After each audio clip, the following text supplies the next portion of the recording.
The Warrior Soul podcast is written, produced, and edited by me, Chris Albert. Our mission is to provide tools, tactics, strategies, and ideas to U.S. military veterans and anybody else willing to listen to help them to navigate toward living their absolute best lives. If you find these episodes helpful, please share them out with somebody that you know of that can use them. And if you really like the podcast, please also head over to iTunes and write us a written rating and a review. It really helps us to spread word about the show, and it really helps to get these tools in the hands of others who really need them. This podcast is sponsored by F-Bomb Nutrition. They make awesome, delicious packets of macadamia nut butters. They mix them up with chocolate, with sea salt, with pecan butter. They're absolutely delicious, and they also have a number of other fat-fueled snacks, like their meat sticks and their cheese crisps. They're amazing people who are sending boxes of this stuff out to the troops on the front lines, and they're offering 20% off to our listeners on their first orders. If you head over to www.dropinfbomb.com and use the code WarriorSoul at checkout, you'll get 20% off of that first order. And I'm going to keep the announcements short and sweet today. If you can, stick around to the end. I got a really special announcement about a brotherhood that we're creating here at Warrior Soul. So I hope you enjoy this episode. I hope you get a lot out of it. And without delay, let's get into it. This is Chris Albert, and I'm here to remind you of one thing. Someday, you're going to die. Now, that's not some morbid statement or scary idea. It's a solid fact. Your time here on this earth is limited. And you need to be reminded of this as much as possible for one simple reason. To live your best life while you can. This is the Warrior Soul Podcast.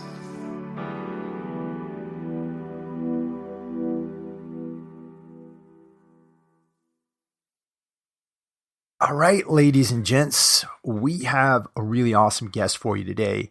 His name is Mr. Vincent Rocco Vargas. You probably already know who he is. You probably know him from the Matt Best channel, from Article 15, from the host of other brands he's worked with, from the movie Range 15. I thought he was probably the funniest character up there. And he's currently playing in the new FX series Mayans MC, which is a spinoff of the original Sons of Anarchy. This dude is a really great guy. Really enjoyed speaking with him. Really intelligent and super self-reflective. Like, he's one of these guys who's grown because he's observed himself. He's observed the impact he's had. He's observed, his place in the community and the way he was influencing others. We talk a lot about that. He got real honest and we got real frank. There's a lot of people within our community, the veteran community, that, for lack of a better word, have a chip on their shoulder.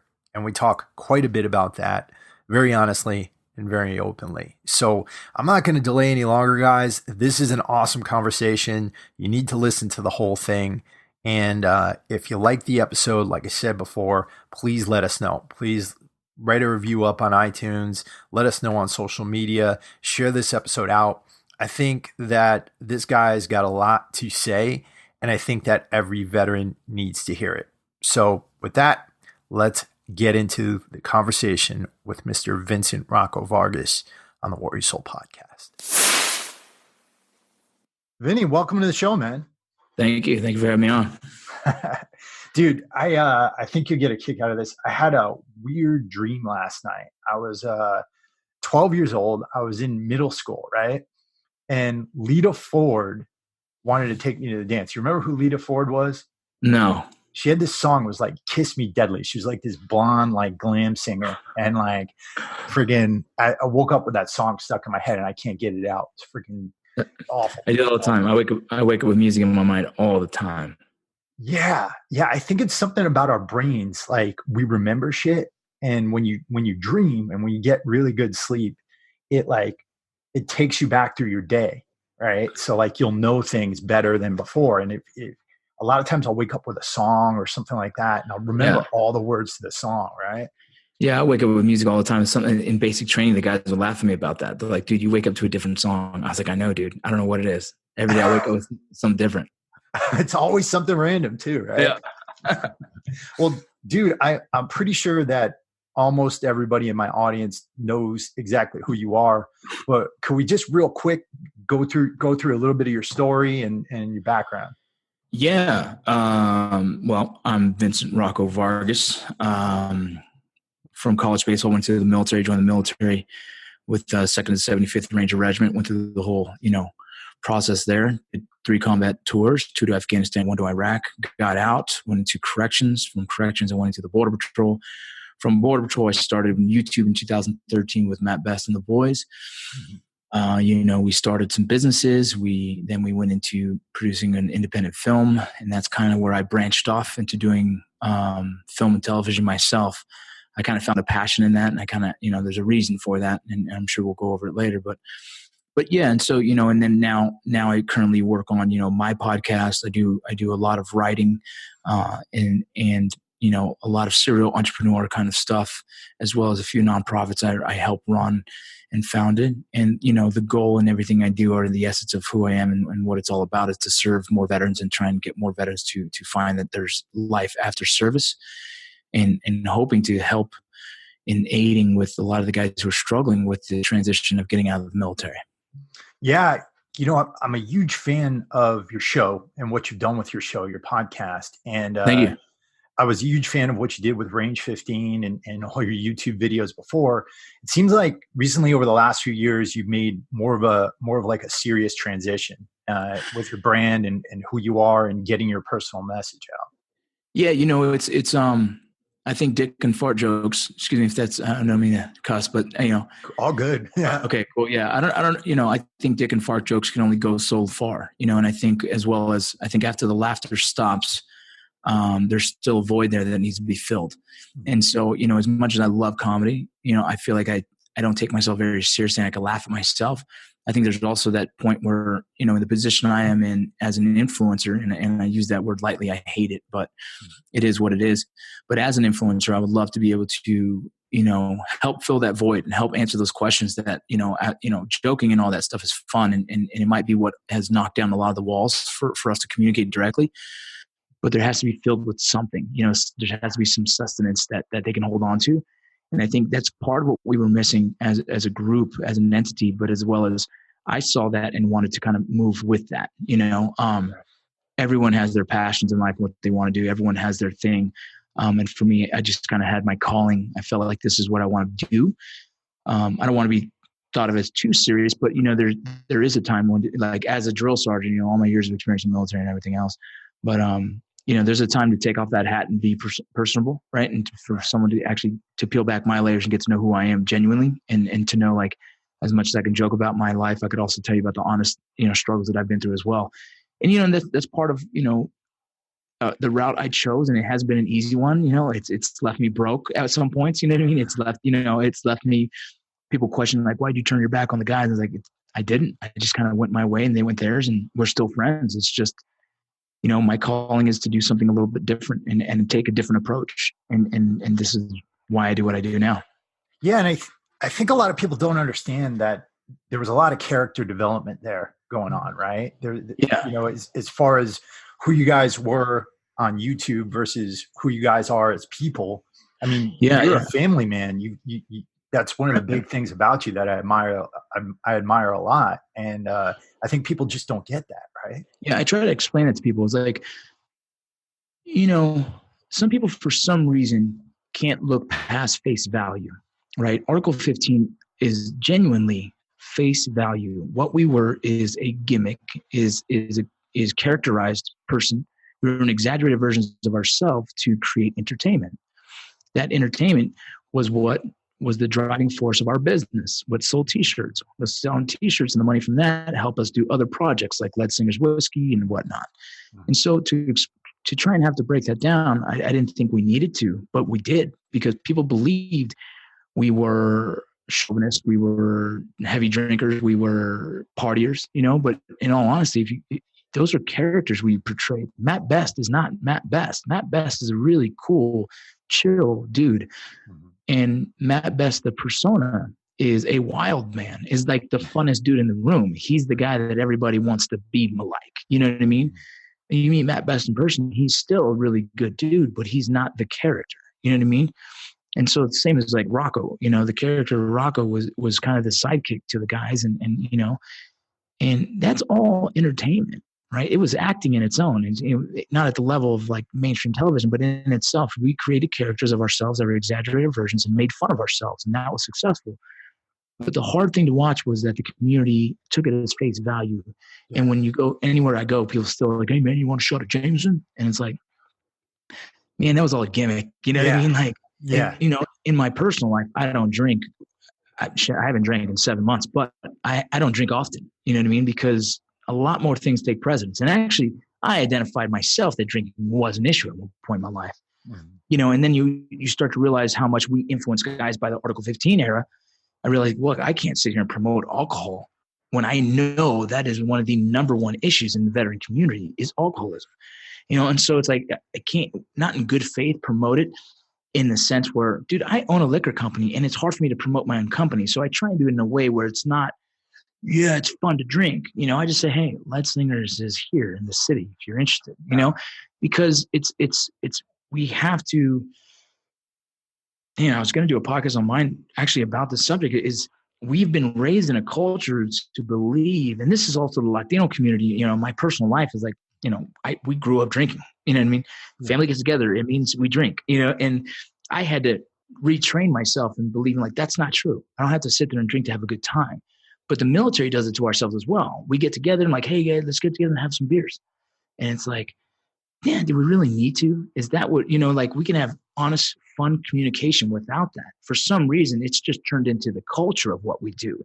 And that's also aided and abetted in the alcoholism and the issues that we have in the community, you know? And so it's like, so now I'm in the position where like, oh man, all we did, you know, I've grown like shit, 2013, man, you know, how many years ago was that?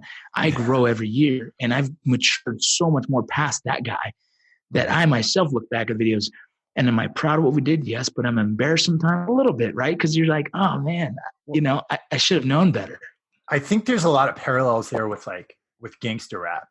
And the way I say that is because with gangster rap, they had the personas, they had the characters, they had the business side of things, what they were selling, but there was also a serious message behind it. All right. And there, because there was deep issues going on. Right. Some people took it a little bit too far.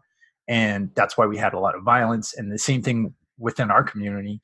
I think a lot of people take it a little bit too far in saying, okay, I mean, I can't tell you how many times I've gone to the VA. I'm looking at the guys. I'm looking at the way they're carrying themselves. And it's kind of like they're wearing a character. They're wearing a character that says, I'm a veteran. I'm this, I'm that. I've done all these things. I'm a badass. And I drink whiskey all the time, that kind of stuff.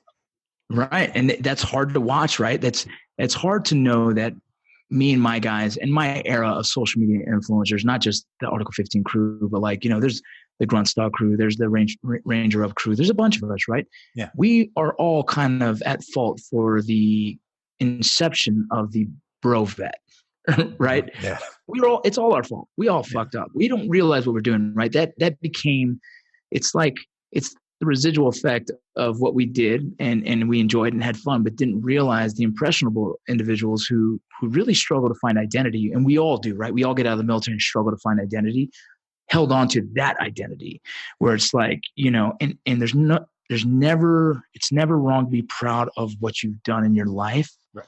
It's when that is all you ever associate with, or as if that is the only time, you know what I mean? I tell people like, you don't want to be the Al Bundy of the military. You know, you don't want to put the four touchdowns in one game your whole life. And that's what happened. A lot of guys are like, you know, I'm going to show I'm proud of America by wearing my Grunt Style shirt, my Article 15 and my Leadslingers whiskey and every brand you can think of that, you know, we've created or are associated with. Right. And it's like, that doesn't necessarily show anything other than that you're buying a product that someone was marketing. Right. Like, right. It's good marketing.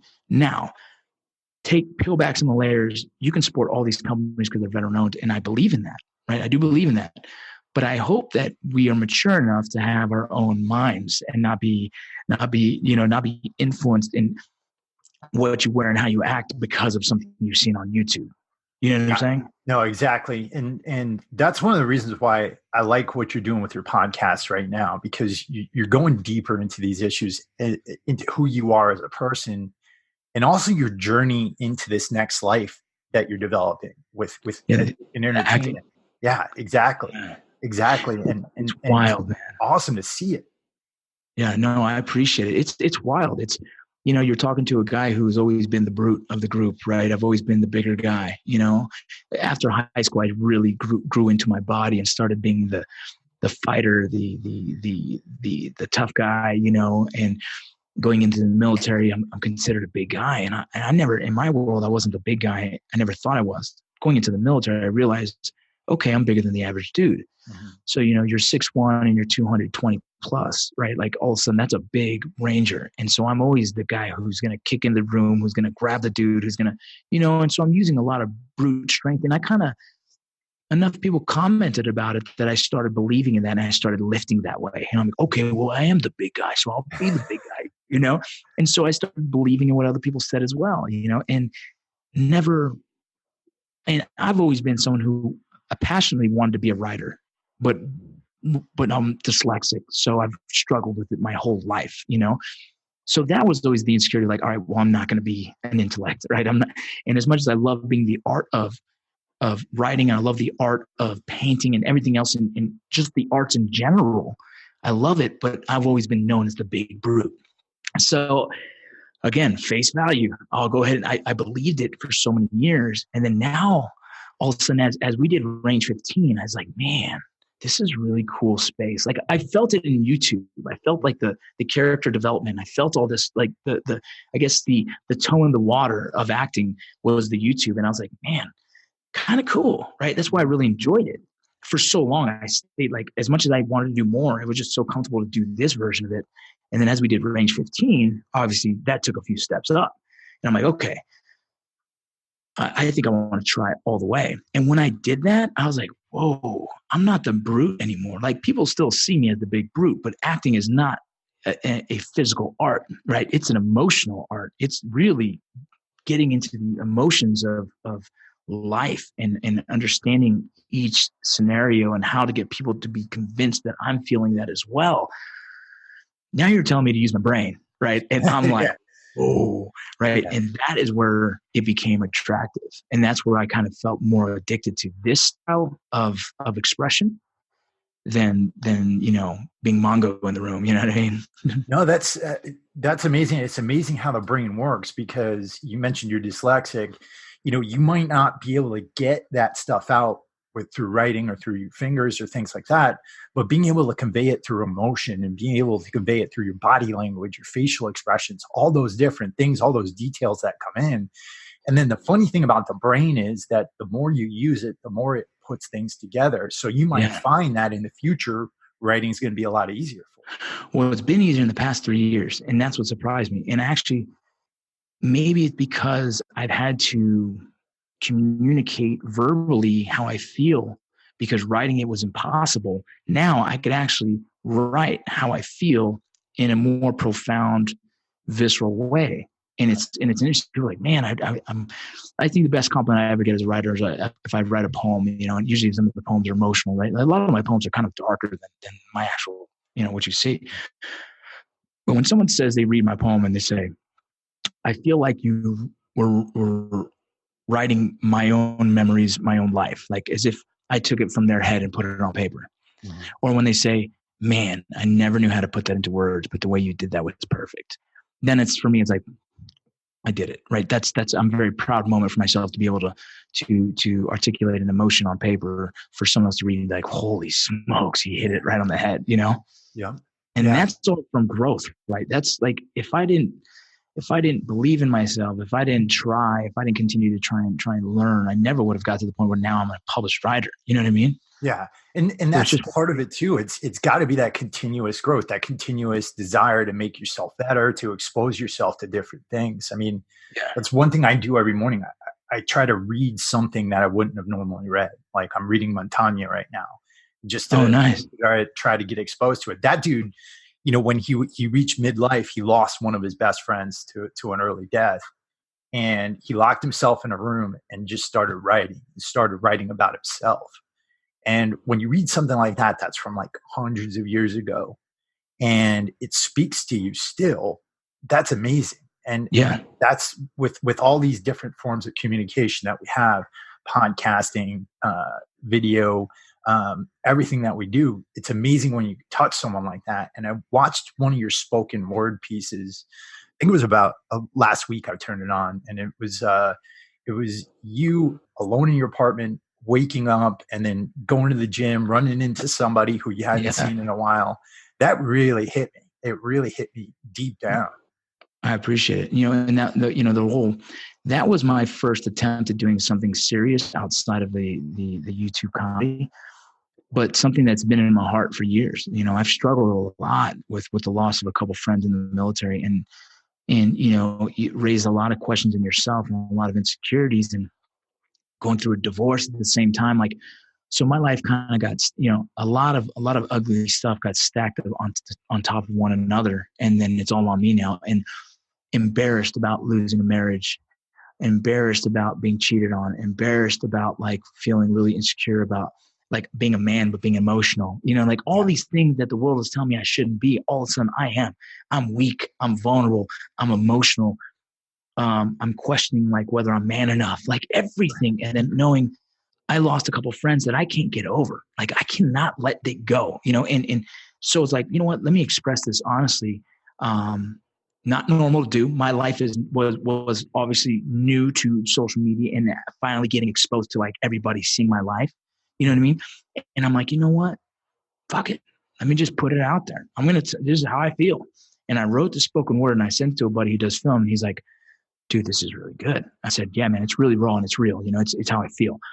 He goes, let's do it. And so we made this short film, and it, I don't even know how to say it. It went to a film festival. We only put it in one, and it got mentioned, didn't win anything, but it got mentioned, and which is cool, and my first attempt at anything myself, it hit, right? And now, if anyone takes the time to listen to it, and anyone takes the time to break down the verbiage in it, right, the poem itself, it will hit you where you're going to be like, oh man, that's super honest. And it is. I've gone through all that you see in that video. I've gone through it. You know what I mean? I was a car salesman, right? I did lose my marriage. I was drinking a ton.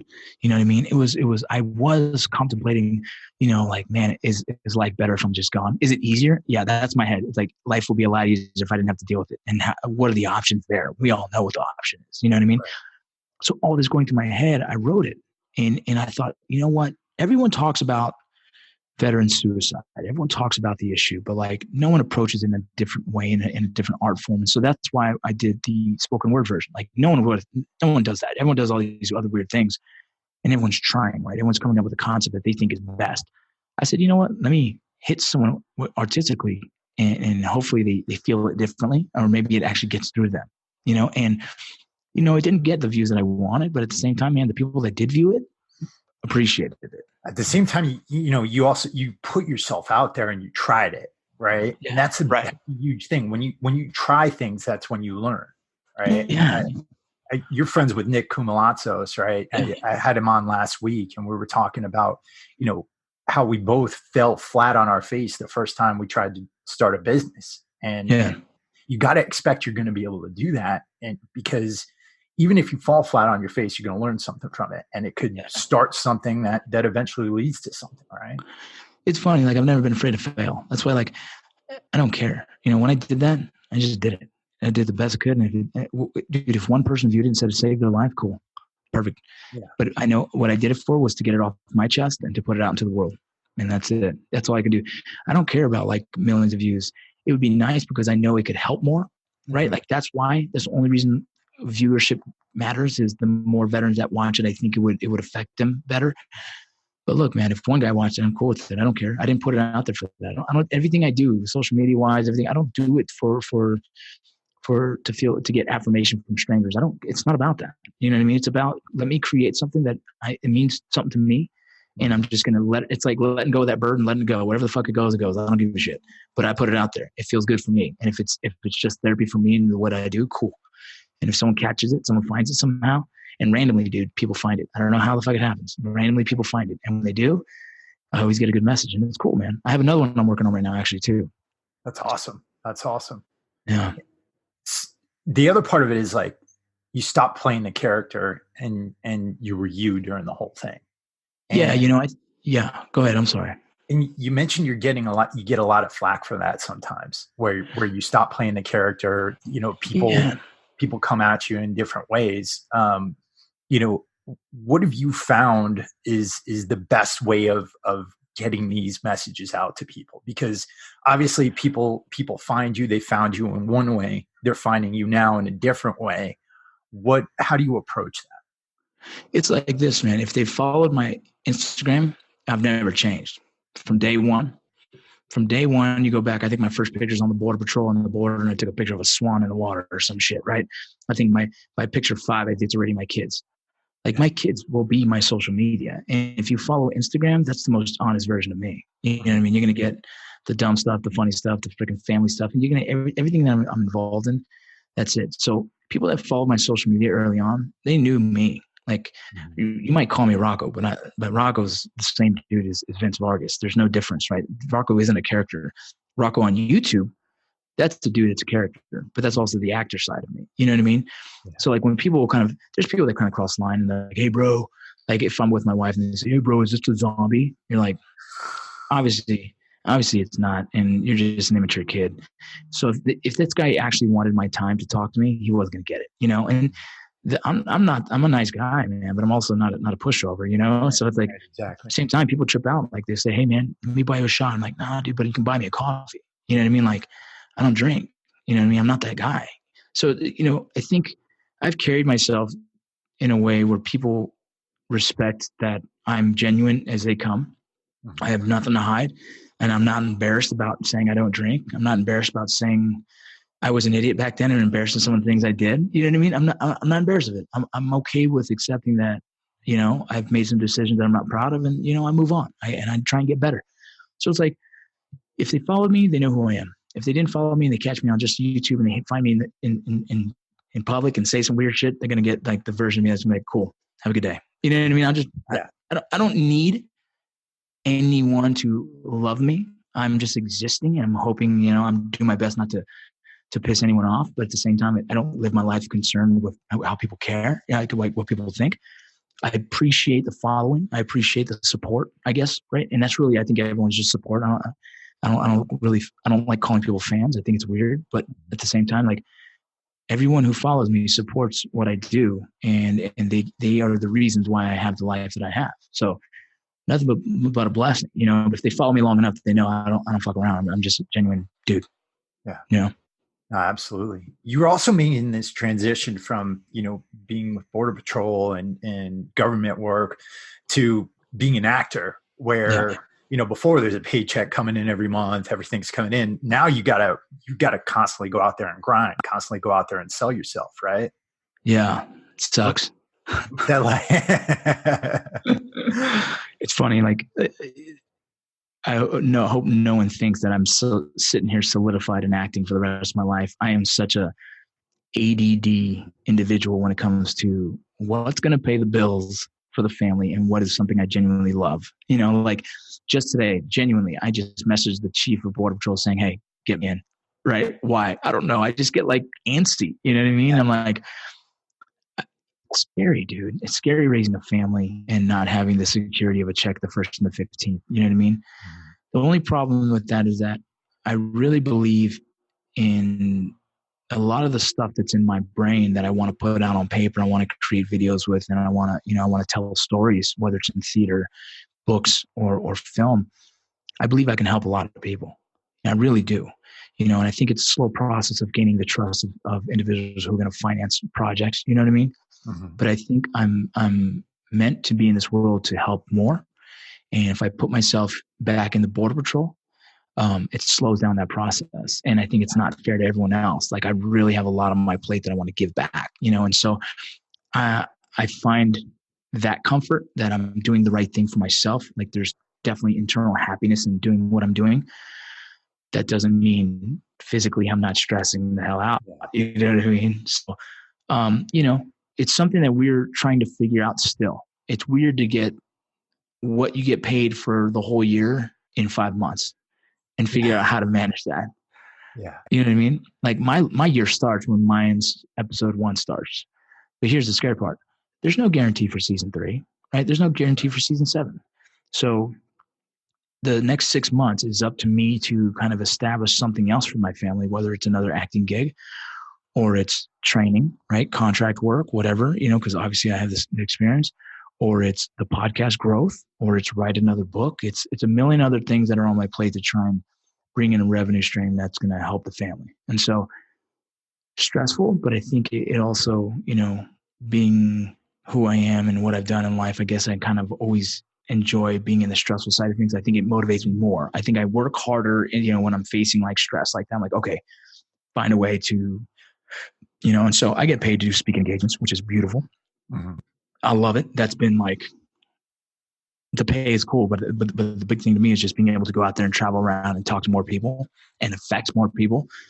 So, I'm growing all different aspects. I'm trying to just continue to keep the lights on and hopefully one of these days it hits, right? Yeah, no, exactly. And I think people have this false perception. They say, all right, well, I see this guy on YouTube. I see this guy's got a podcast, and they think it's easy. And they think it just kind of comes, and you put yourself out there on social media, everybody's going to buy. But this is hard work. It's a grind.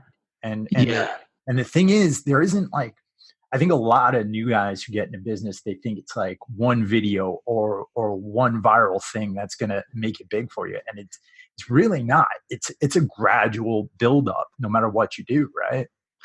Yeah, that's what it is. It's like, they say overnight success takes 10 years. You know what I mean? Like, I don't know. I have several businesses. I have no idea which one's going to be the successful or if all of them are going to be successful or all are going to fail. You know what I mean? I hope to God they're all successful. It'd be really nice for me. But just the way numbers work, man, it's not, it's probably not going to be 1 out of 7. You know what I mean? So it's hard work, and it's continuously every day wake up to continue. Like if I slow down, mm-hmm. we're screwed. The family's screwed, right? If I slow down and people are like, man, you do too much. I'm like, no. I just do it. I do everything I can. I'm going to continue doing everything I can until I know that check is there and the family's good. If I land a movie and they say, hey, we're going to pay you $120 million just to sign, like, okay, game over. I'm done. Everything else can take a back seat, right? I can breathe finally. I can sleep finally. The family's good. But it doesn't mean I'm going to stop because I'm like, okay, well, now I can focus on just the book. Yeah, exactly.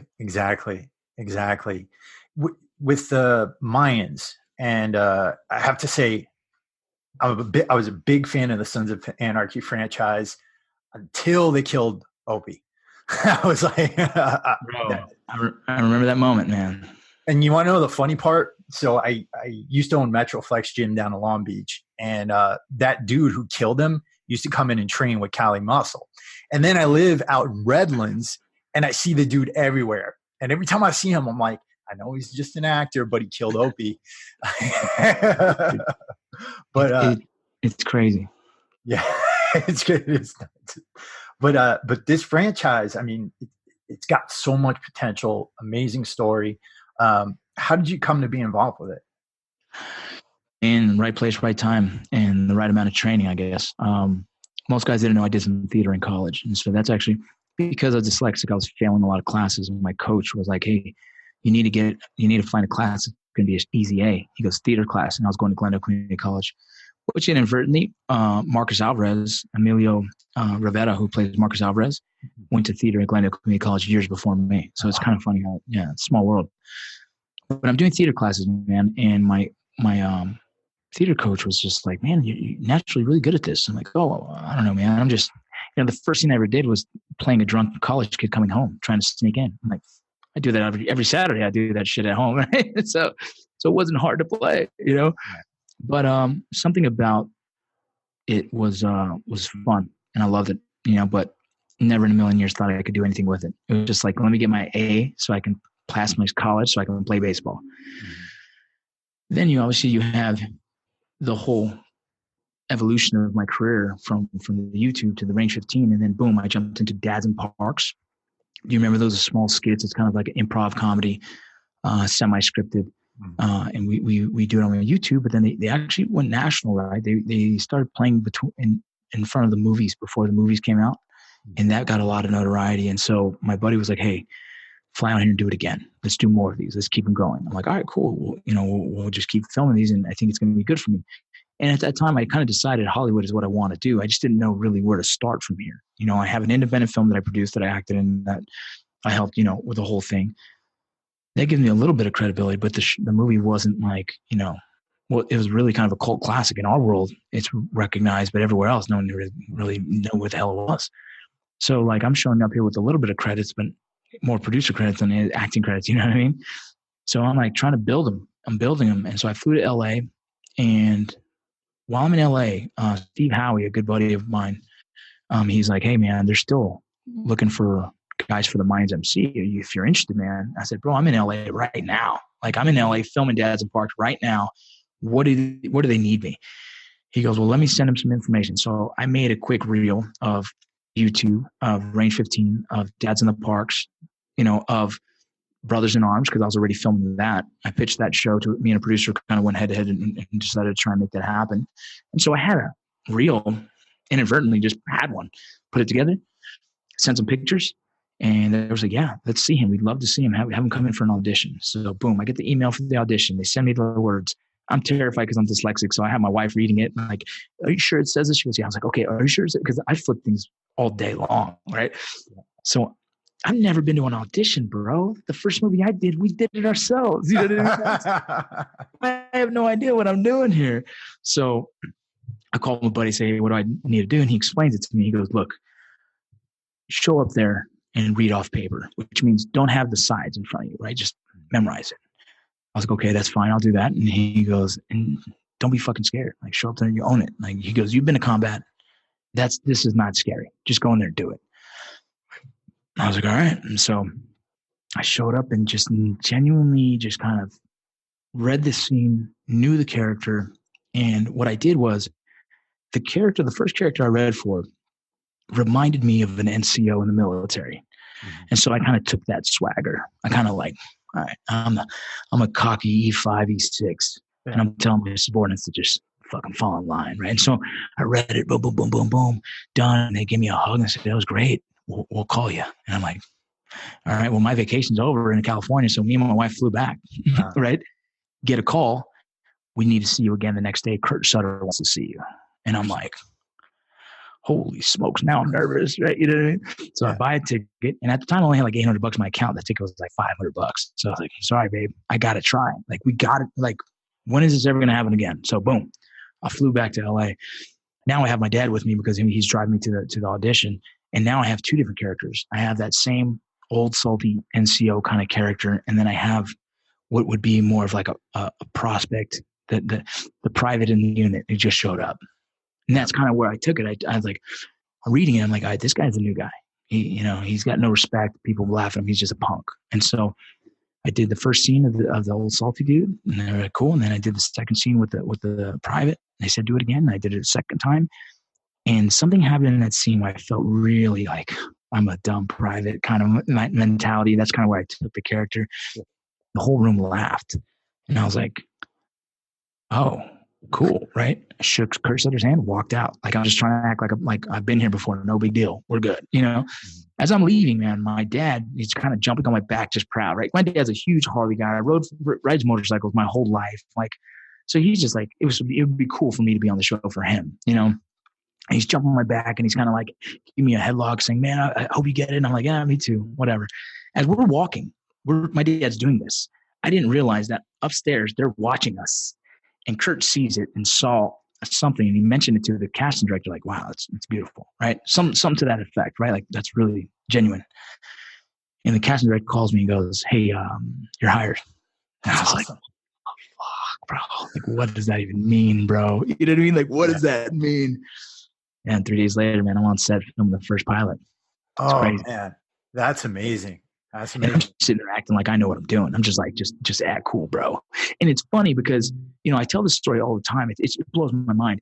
I am an ex-military and law enforcement officer in a room with a lot of half the dudes were ex-felons, right? Straight up. Yeah. Like these guys came from prison, started acting and making their way in the career. Beautiful stories, all of them. Mm-hmm. And Kurt even mentioned, goes, I pride myself in this group of cast members because you guys have more prison time than screen time, meaning more genuine rawness. Mm-hmm. And everyone looks at me and sees my tattoos and sees me. I look like I probably was in prison. I get it. But I'm like, now this is really awkward because I was actually on the other side and I felt bad. I wasn't sure if these guys were they're gonna cast me out, man, or treat me different, and it didn't take 2 days of just hanging out with the guys and them getting to know me and me getting to know them. And man, it was like jumping into a platoon of dudes that I've been there all day. It's funny how that works, right? Crazy. You take those parallels from your life, like showing up to a unit for the first time, showing up to your platoon for the first time, and then kind of taking those skills and kind of transitioning them over to what you're doing right now. It's a similar situation, group of guys trying to get to know them, trying to get to know their strengths. Cause I'm sure I've never been an actor before, but I'm sure you've got to play off of each other. You got to realize what the other person's going to do. Right. Yeah, for sure. Yeah. It's funny, the parallels of a felon who's someone who's spent time in prison and a military guy. Yeah. Talk about the same transition issues. You get out of the military, you're trying to figure yourself out. You get out of prison, you're trying to figure yourself out. It is so similar because even a lot of these guys come from prior gangs. Gangs are nothing but a military unit. They have rank structure. They have, rules. We do too. So, and almost every single one of these dudes has conveyed the message like, man, I wanted to be in the military. I thought about it, So it's this funny dynamic. When they found out I was military, they were just completely, it was cool. There's so many parallels that what we experienced in life, and we all go through trauma, right? A lot of these guys who have a gang background, they come through some kind of trauma, family trauma, whatnot, whatever the case. And us coming out of the military, most of us experienced trauma ourselves, emotionally, mentally, whatever the case. So it was crazy. And it's where we found, our common ground and where we kind of became really close because of that. Wow. And, that's the thing too. I mean, you think about somebody's life, there's that one thing that could have happened, right? Maybe they made the decision to go to the recruiter. Maybe you made an opposite decision and you could be in a completely different place. Life is crazy like that. That's the thing, man. I grew up, my father was an ex-gang member. My father was actually got arrested for a gang fight. He hit a guy with a pipe and they made the choice. They said, his parole officer was like, you can either join the military or you can go to prison, And at the time, he was like, well, go to the military. My dad easily, my dad's a knucklehead, but he joined the military and straightened him out, Mm-hmm. I easily grew up in the same stuff as he did, but I wasn't in gangs, right? My brother was involved in the world. I was so heavily involved in sports that I was fortunate enough that it kept me away from it, but I've seen my friends go through it. I mean, my first drive-by I've ever heard was around 10 years old. You know what I mean?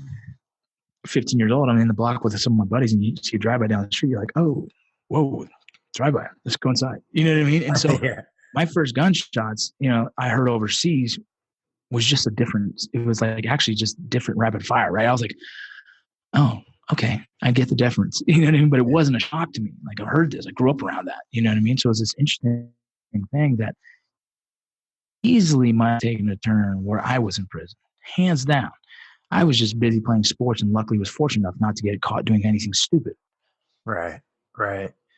When we look at different groups of people and, back to the whole veteran issue, one of the things I've seen a lot of, unfortunately, in our community is there's kind of like a victim of victims mentality that kind of happens, right? And when I say victims, you look out at the world, we see them all, that people are complaining, people are doing this, people are doing that. But I think in our community, one of the unfortunate things that's happened, and it's been common, and it's not amongst everybody, but it's this mentality like, okay, the world is this way and I don't mesh in with that world. So I'm going to increasingly kind of isolate myself. I'm going to be pissed off about it. But you seem to, and I know you've been through your own issues, but you seem to have this kind of light about you where you're just going to accept what happens and you're going to respond to it in a way that is going to put you into a better place, right? Well, I'm not naive enough to think that my life is going to stay smooth. You know what I mean? Like, I live in this mindset of like, if you're not personally embedding into my little circle, my wife, my kids, my mom and dad, I'm not worried about where your opinions are, what your thoughts are, what your political beliefs are. I don't care. It doesn't bother me. It doesn't affect me. Somebody's post on social media is not going to change the president's freaking, people running for office. It doesn't. For some reason, our society and our culture and our community think that they voice their opinion on social media, it actually matters. It 100% does not matter. It's wasted energy. I will not waste my energy on just redundant dialogue, right? It just doesn't make sense. And that's what we're doing, right? And so,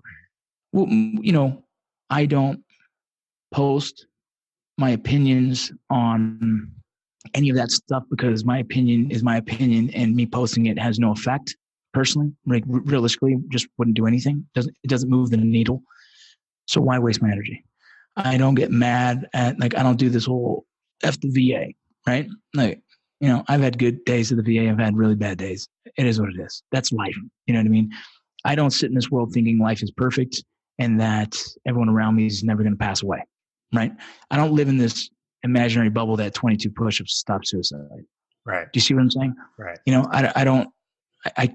People can't expect that every GoFundMe needs to be shared. Right. Exactly. It's this funny thing where people have to understand that your issue is not necessarily my issue, and that's okay. You know what I mean? So what happens is we get so offended. You care about veterans? Like, yeah, I do. I get about 100 freaking GoFundMes a day.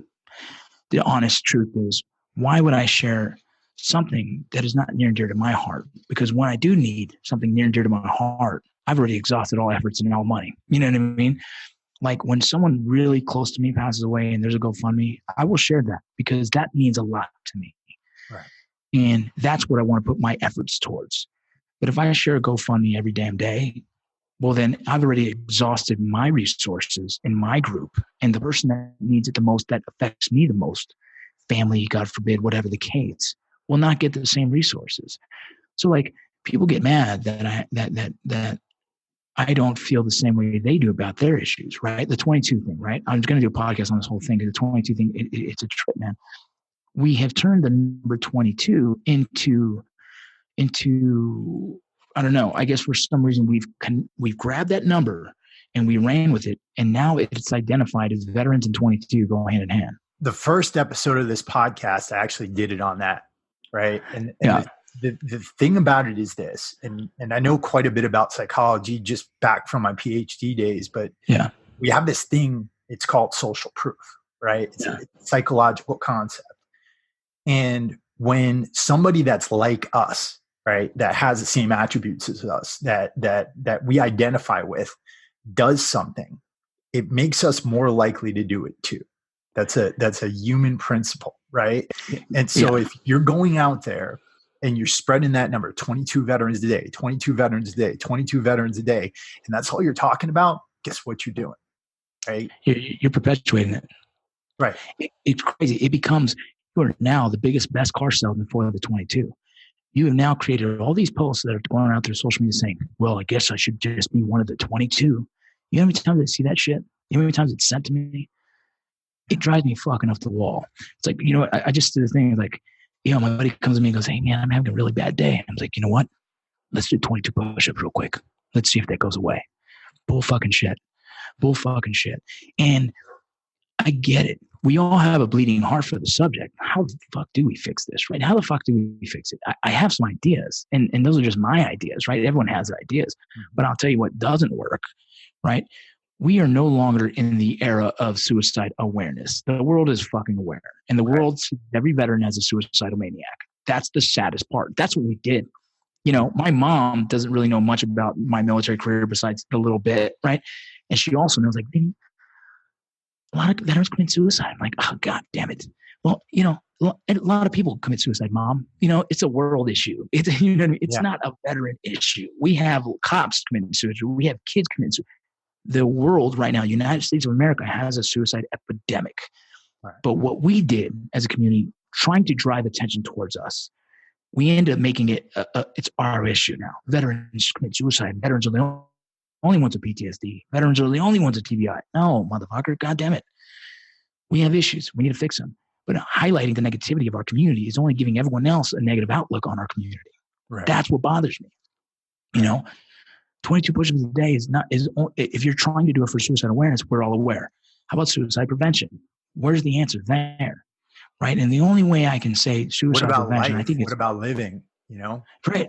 Yeah. How about enjoying our lives? How about let's identify all the successful veterans out there that are kicking ass. Mm-hmm.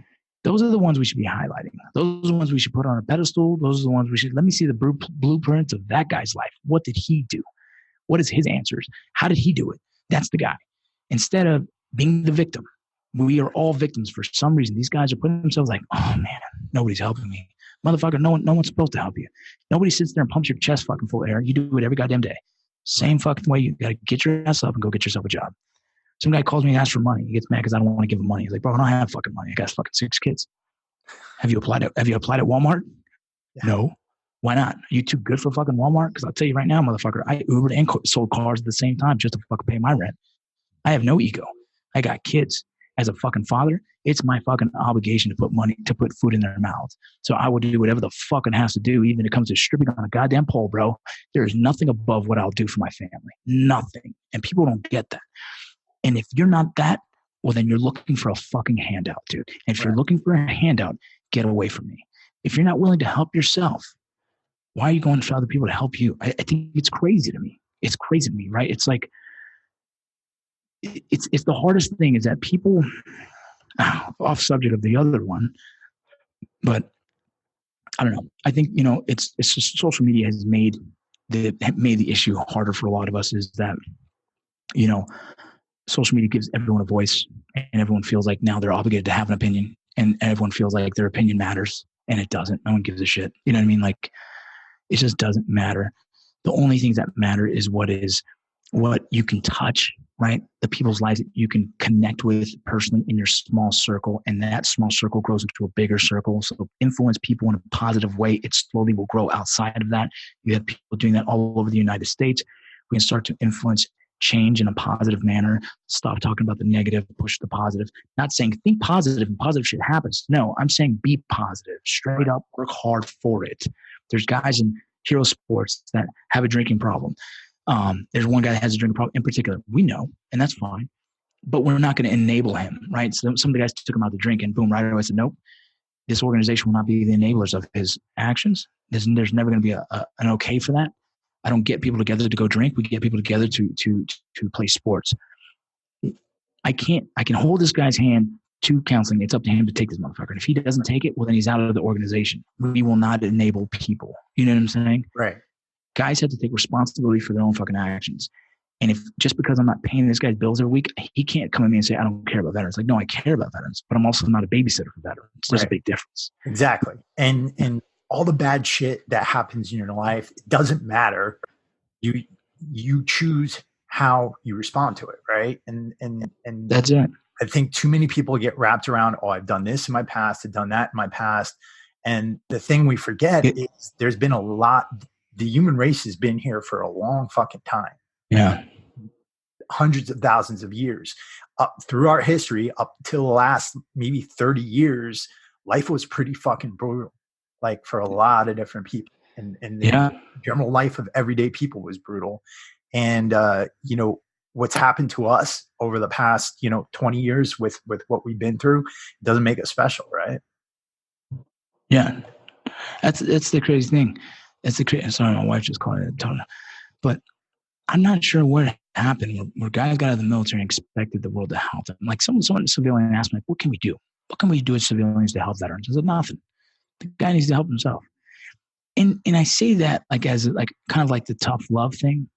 I think guys need to go to counseling no matter what. I think everyone needs to go to counseling, right? You know what I mean? I think it's like the big problem we have is guys aren't willing to go to counseling.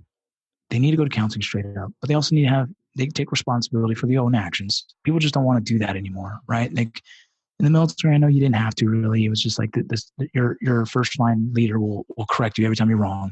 No one's going to do that here in the civilian world. No one cares. You know, you can wither away and disappear. No one's going to really say anything because, look, man, it's a competition. Like we're all competing with life. We all have to work hard. And the people that work the hardest tend to find more success. And it's just kind of this equation that is just proven. You have to take responsibility for your actions. And if you don't, you're always going to be looking at everyone else to blame. And that's where we have problems. All these veteran dudes are blaming everyone else for not helping them. The VA is not helping. Like they don't want to give a military discount. They don't understand my disability. They don't have to. You know what I mean? Like no one has to understand your life. That's your issue. That's your thing you're dealing with. That's your ego. That's your insecurities. That's yours. I don't expect my mom to care about what I went through in the military. All I know is she loves me and she just wants me to do good for myself. Right. And that's the thing is like everyone's in the medical world, as you're putting an IV in someone and they're like, it's going to hurt. Like you don't give a fuck. Look, this is your emergency, bro. I'm going to try and fix it by putting a needle in your fucking arm and giving you some fluids. I don't care if it hurts or not. I'm trying to help you in this way. I'm not worried about how you feel. I'm going to try and help, right? So it's like, it's not my emergency. I don't worry about it. I'm not worried about how you feel. And so when someone comes to me like, oh, my life, genuinely, there's a reason why it's like that. And we could probably break it down. Are you ready to hear the truth? Because it's probably you. You know what I mean? No, exactly. And I think it's important to say again, you know, you're seeing this out of love, right? And it's because this community has so much potential. We could have a serious impact on this country and I like to call us a sleeping giant of the country. But for sure, if we actually took charge of our lives and actually went back to becoming leaders, the leaders that we know we are, then things would be different. And it's not just about posting memes. It's not just about sitting on your couch getting pissed off at the news. It's about actually going out there and taking action. Actions, man, actions. It's funny you say that because I'm writing a book on parenting and leadership, and I think the parallel is there because I've raised soldiers in war and same old thing.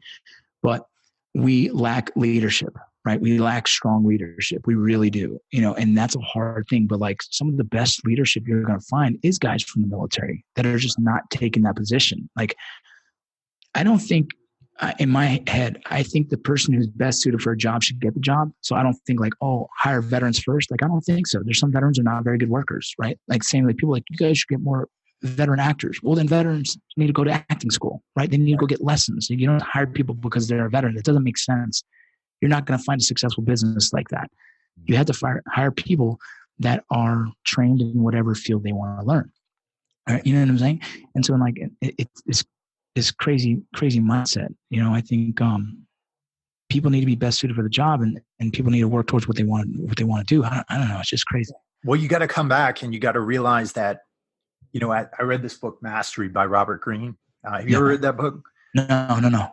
I had him on the show a couple of weeks ago. Really awesome guy. But this book, it kind of talks about, regardless of what you're doing, you've got to go through an apprenticeship, right? So that means that you gotta be willing to eat some shit for a while. You've got to get through that boredom. You've got to be willing to fall flat on your face.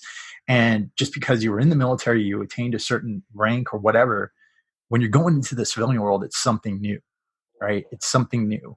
And yes, you can carry over the skills that you learned, the leadership skills that you learned, but you've got to understand that nobody's just going to give you a break because of your past. You've got to start again.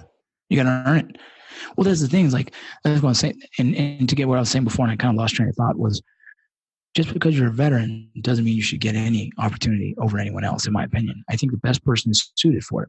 But if you can get your foot in the door somewhere because of hard work, your leadership skills, all the adversity you face in the military, a lot of stuff will make you the best leader in your surrounding group, hands down. If there's something that we learn how to work with a group and lead a group. You know what I mean? Like, that's the biggest thing we have. Like, yes. So you do have something that's important, and you do have something that the world needs, but no one's going to hand you that position. You got to work towards it. And when you get there, then now you're changing shit, right? Like when you say like, we can definitely be a huge force in this world of really changing things. But right now, everyone's playing the victim. Right now, the majority of our guys are sitting on the couch blaming everything, trying to collect that check. Cool. Good for you.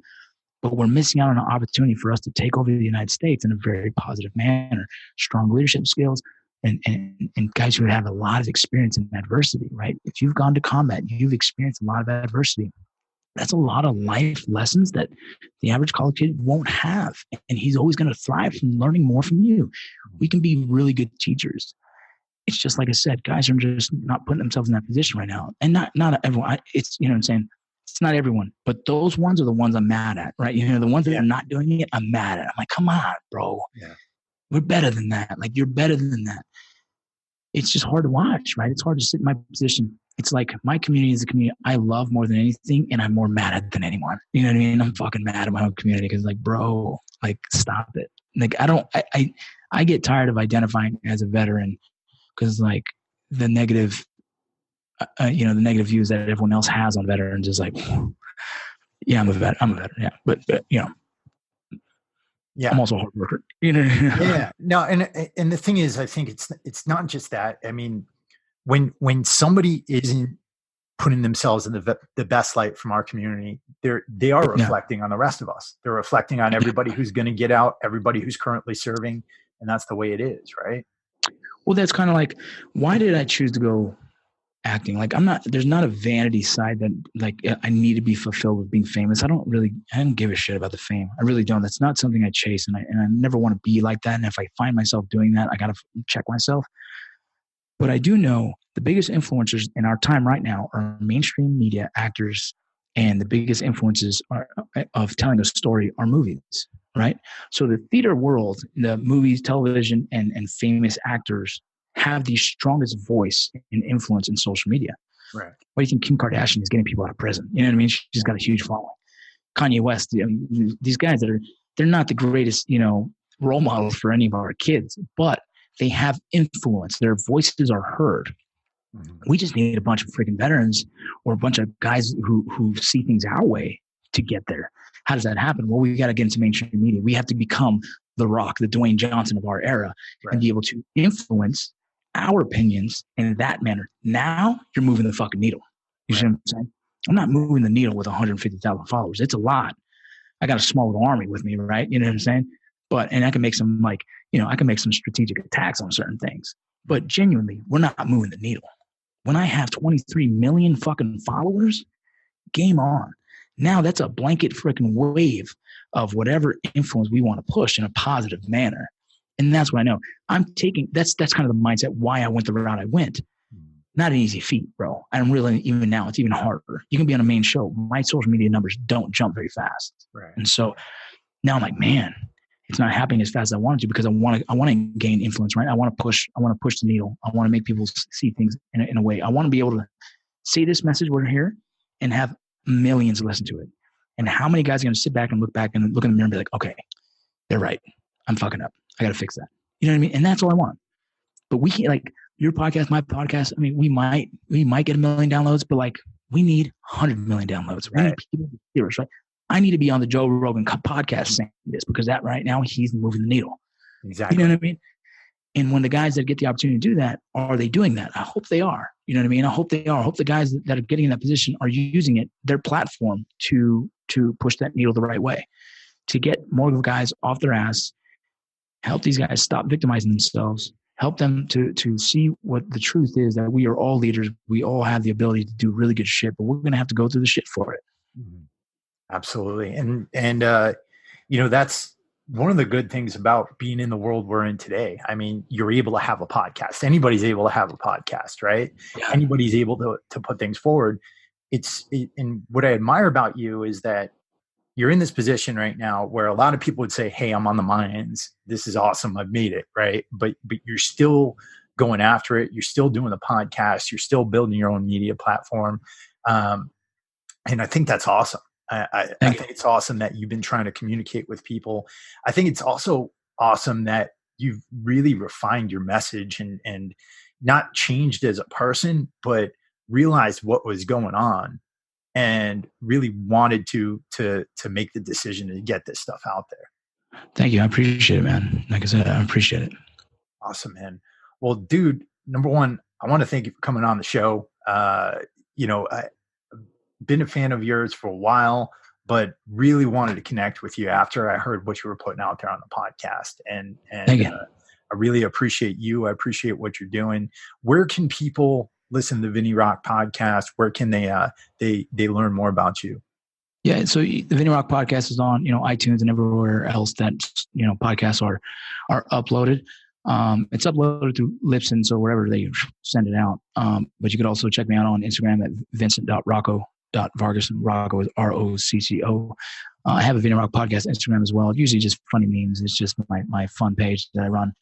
But, that's it. And you can go to, vinnyrock.com is my website. It usually posts my podcast. It also has some merchandise, and it also has some of my speaking engagements and dates and stuff like that. So I try and keep out there. And if you just Google the name, I'm sure you can find it. And I answer every single message that comes through. Every single one, I'll answer back. So if there's something in the subject, gripes, complaints, or something you want to talk about, man, hit me up and I'll answer.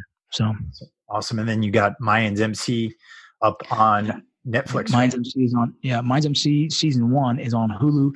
Season 2 is currently airing right now on FX on Tuesday nights, depending on your cable. It's either 8 p.m. or 10 p.m. Check that out. Your boy's going to be there. Yeah, man, and that's it, really, dude. And, if you're in Salt Lake, hit me up. I got a barbershop here. I do a lot of stuff there. Oh, nice. I'm going to try and get out to Utah soon. I've never been there, man. Yeah, come on out, dude. It's beautiful. You'll love it. Outstanding.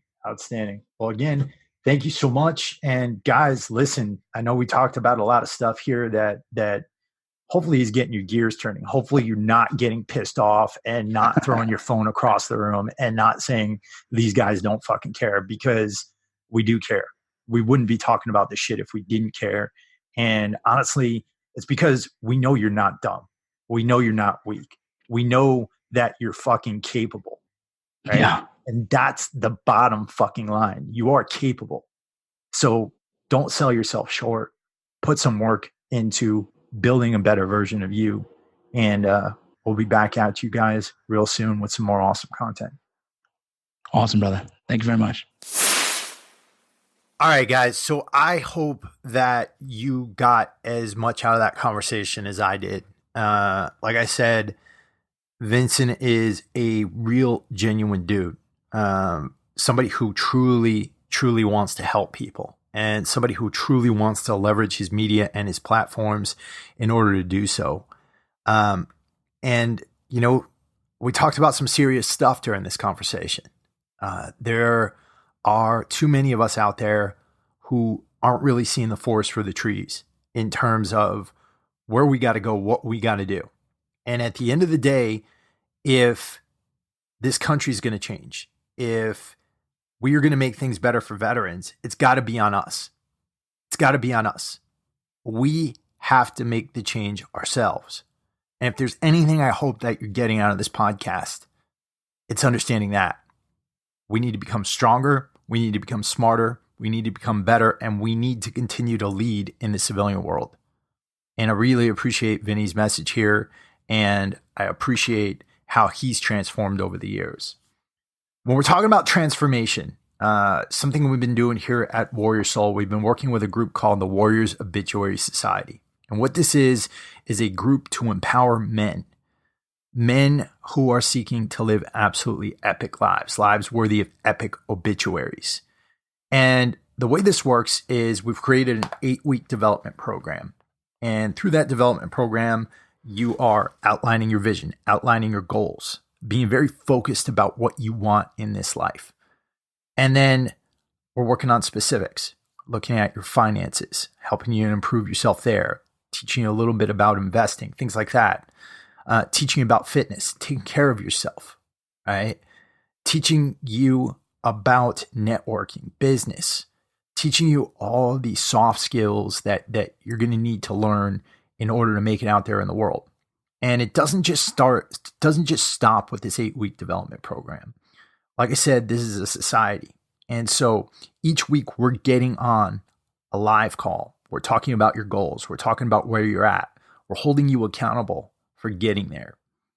There's a lot we can talk about here, but it's got to come down to action. And that's what the Warriors Obituary Society is about. It's about getting our members to take action to improve their lives. And so if this is something that you feel like you'll be interested in, right? And I know you're probably getting marketed to for a million groups, a million different things. And you're like, oh, this is another self-help BS thing. It's not, right? We're working with people who are making real strides in their lives, improving their lives. And a lot of those other programs, they cost thousands of dollars. This is not going to cost you thousands of dollars. This is a very doable program. So if you're interested, let me know. Email me over at chris@warriorsoulagogi.com. I'd like to sit down with you. I'd like to talk with you. I'd like to see if you're right for the group, and like to talk to you about whether or not the group's right for you. Right? So let me know. You can also DM me over on Instagram at warriorsoulagogi. And with that, guys, hope you enjoyed this. Again, please share these episodes out. I really don't care if you join the society. I don't care if you buy any of our gear. I don't care about any of your money, right? I'd love you to join the society. I'd love you to buy gear from us. It helps us out a lot. But what really helps is us spreading this message, empowering each other so that we can change this country together. So please head over to iTunes. Doesn't cost you anything. Write us a review and share these episodes out. That's all I got, guys. Have a freaking fantastic week, and I'll be talking to you soon.